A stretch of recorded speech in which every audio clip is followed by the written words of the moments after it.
बोले बाल कृष्ण भगवान की जय। बोलिए राधा रानी की जय। वंशी विभूषित करा नवनीर धावा पीतांबरा दरुण बिंब फलादरुष्टं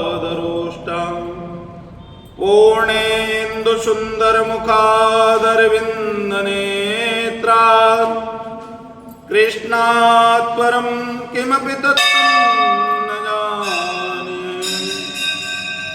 बोले बांके बिहारी लाल की जय। युगल किशोर सरकार की जय।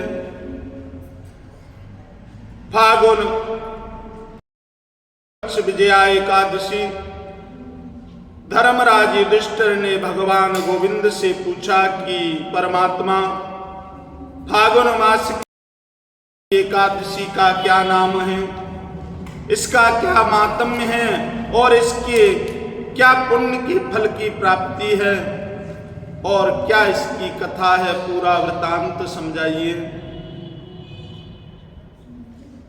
भगवान मुरलीधर ने कहा कि राजन, जो कथा श्री नारद जी को ब्रह्मा जी ने एक समय सुनाई, उस कथा का पूरा वृतांत मैं आपको सुनाता हूं। एक समय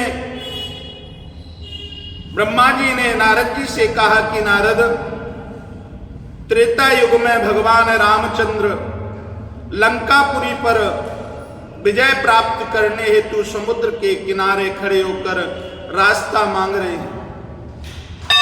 देखिए, जब जीव के चारों ओर से संकट घेर ले तो मां विजया एकादशी उसको विजय दिलवाती है।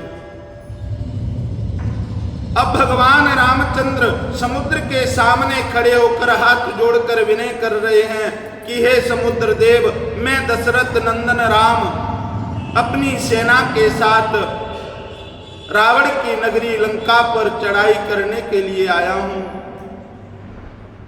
कृपा करके मुझे रास्ता दीजिए, मैं अपनी सेना सहित लंका जाना चाहता हूं।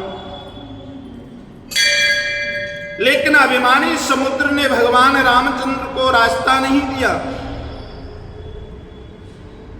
कि बिने न मानत जलधि जन गए 3 दिन बीत। बोले राम सकोप तब भय बिन होय न प्रीत। 3 दिवस बीत गए, 3 दिन बीत गए। भगवान रामचंद्र को हाथ जोड़कर समुद्र के सामने खड़े हुए और विनय कर रहे हैं कि मुझे रास्ता दीजिए। 3 दिन से समुद्र ने भगवान रामचंद्र को रास्ता नहीं दिया। अब तो भगवान क्रोधित हो गए और लखन से कहा कि लखन, मेरा धनुष और बाण लेकर आओ। कहते हैं ना कि जब किसी जीव का डरना हो तो उससे आप प्रीति नहीं कर सकते। बिना भय के किसी से प्रेम नहीं होता है। बोले राम सकोप तब भय बिन होय न प्रीत। लाइए मेरा धनुष बाण, मैं इस दुष्ट अभिमानी को एक बाण से सुखा दूंगा।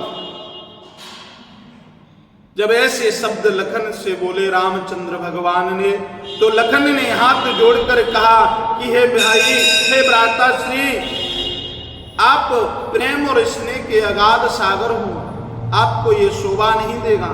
ये पास में ही जो दीप है उस पर बाक दलभ्य नाम के ऋषि रहते हैं। उस ऋषि के पास जाकर हम विनय से कोई न कोई उपाय पूछ के आएंगे। राम और लखन दोनों भ्राता ऋषिवर के पास पहुंच जाते हैं और जाकर विनय के साथ कहते हैं कि राजन,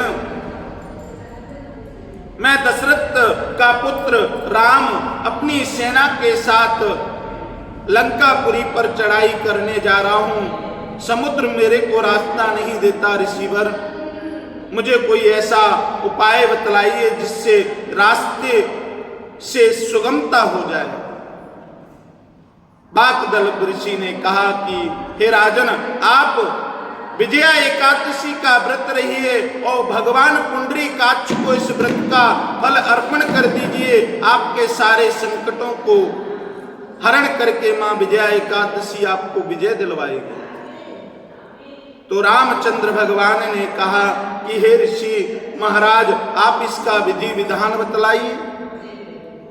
तो वाग्दल्व ऋषि ने कहा कि एकादशी के दिन कलश लेके अक्षत, नारियल, सुपारी और भगवान गोविंद की वागम्य मूर्ति को रखकर कलश के सामने हाथ जोड़कर विनय करें और पूर्ण दिन विजया एकादशी का व्रत करें और संपूर्ण रात्रि गोविंद का कीर्तन करें और उस मिट्टी, तांबे, चांदी के कलश को अपने गुरुजनों को, किसी ब्राह्मण को प्रदक्षिणा के साथ अर्पण कर दें तो आपके सभी संकट उस जल रूपी कलश में समाहित होकर विजय को देने वाले होंगे। इस प्रकार से भगवान रामचंद्र ने विजया एकादशी का अपनी पूर्ण सेना के साथ व्रत किया और उस व्रत के फल को संपूर्णतः से नारायण को अर्पण कर दिया। और इस प्रकार से भगवान रामचंद्र को समुद्र ने रास्ता दे दिया।